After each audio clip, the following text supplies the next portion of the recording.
Today's Talk About It Tuesday question is, there's a big debate between wealth gurus on the internet. Dave Ramsey says you should strive to be debt-free, and Robert Kiyosaki says you should take on debt to get ahead. What are your thoughts on the debate? First of all, I don't think it's a debate. I think they're saying almost the same thing to two different audiences. But let's just talk about what debt is first, because I don't think most people are really clear on what debt is. And debt is a tool, by the way, and it's neither good or bad. It is a tool, and depending on how you use it, it can get you ahead or it can get you in a deep hole. So let's just talk about what debt is. So debt is incurred when you are advanced capital, right? Money, meaning a loan, or a good or service without having to pay up front, which is credit, right? And so when somebody gives you a good or service up front and you pay it off later, you have a debt. When somebody advances you money up front and you pay it back later, you have a debt. So a debt is a very important tool and a very important thing to use if used wisely. So let's just get into the different philosophies of the two of them. So Dave Ramsey, who is speaking to the general public on how to be fiscally or financially responsible as a normal wage earning individual, so that you don't end up in debt and so that you end up, financially ahead when your primary source of income is W-2 wage earning, which is what most people are, normal. And so his philosophy is, before you save or invest, you should pay off all of your debts except for your mortgage, which makes sense because a mortgage is so huge and it's a 30-year debt, almost impossible to wait. So he's saying you shouldn't carry credit card debt, car notes, a lot of the things that people have a debt with. You should eliminate that debt before you start investing. Now, why? It makes absolute perfect sense. A debt, because of the convenience of you getting the good or service up front, because of the convenience of getting a loan up front, the cost of that is high, right, in terms of interest. So on credit cards, the average interest right now, I think is like 20-something, 23, 24%, maybe even higher. So you're talking about 24%. And the return on most investments, right? So if you're talking about what most people are familiar with, which are, say, mutual funds or index funds, you might get 10, 12% average. If you're talking about savings bonds, you're talking about maybe 2.5%. If you're talking about a regular bank account, 0.1%, high interest bank account, 5.5%. So you're talking about these investments that will get you between 5 to 10, even maybe 15% return on investment, but the debt you're carrying will cost you 20-something%. So if you're investing on this side at 15%, but the debt is growing at 20-something%, you end up in a net negative, right?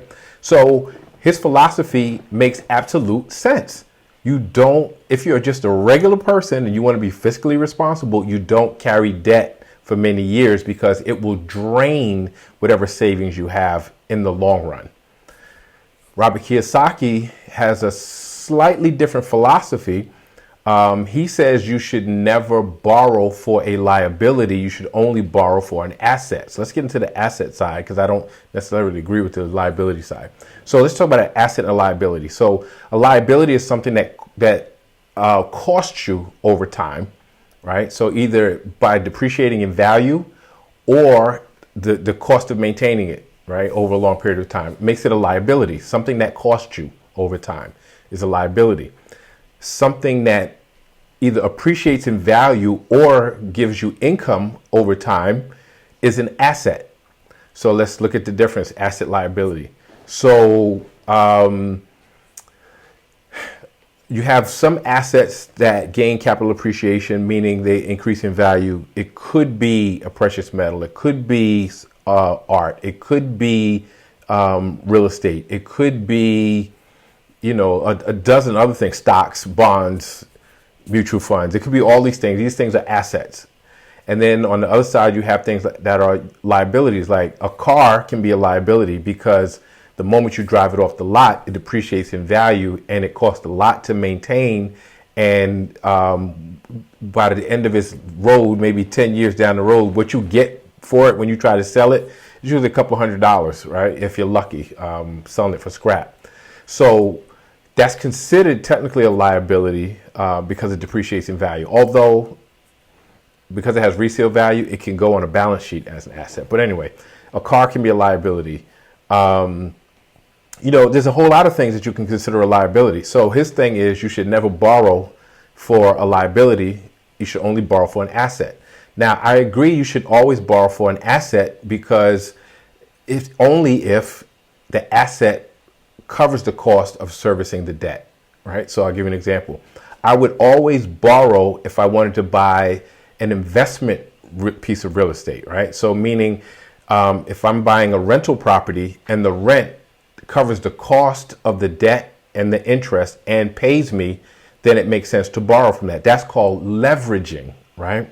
So when you talk about, he says good debt, bad debt, but leveraging is taking money to get something more than you could have gotten, usually if you saved your money, and it gives you a return on investment and covers the cost of the debt.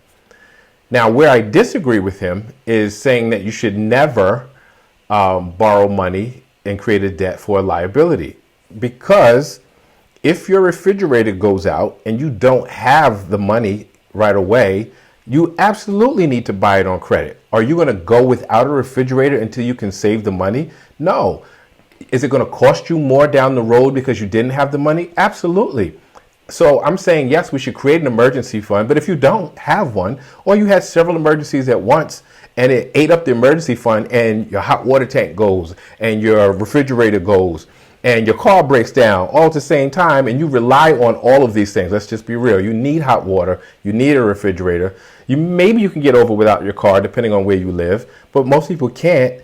Then you're going to have to use credit or borrow money, right? And so is that going to cost you? Yes. And then should you switch to Dave Ramsey's side? Absolutely. So I'm saying both of them are correct on aspects. So if you had to buy the refrigerator and the hot water tank and fix the car on credit, before you invest another dime, you need to pay those things off because they will take away from the value of your investments on the other side. But it's ridiculous to say you should never, incur a debt for something that's a liability, because there's some things, if you're looking at it as a monetary asset liability, but there's things that you need to survive.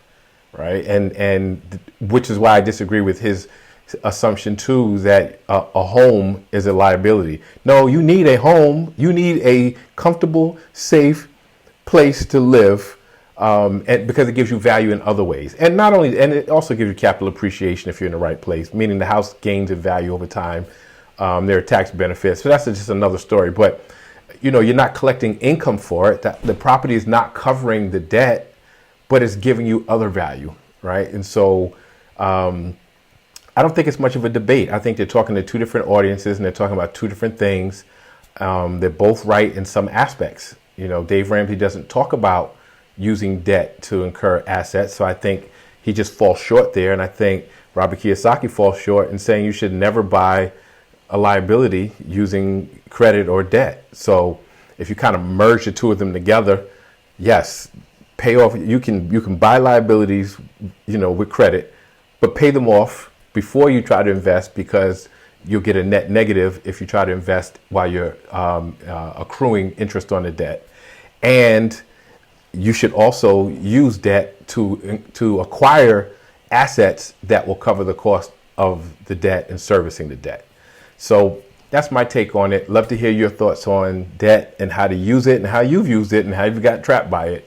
But please keep the questions coming. Like, share, subscribe, and I'll see you next Tuesday.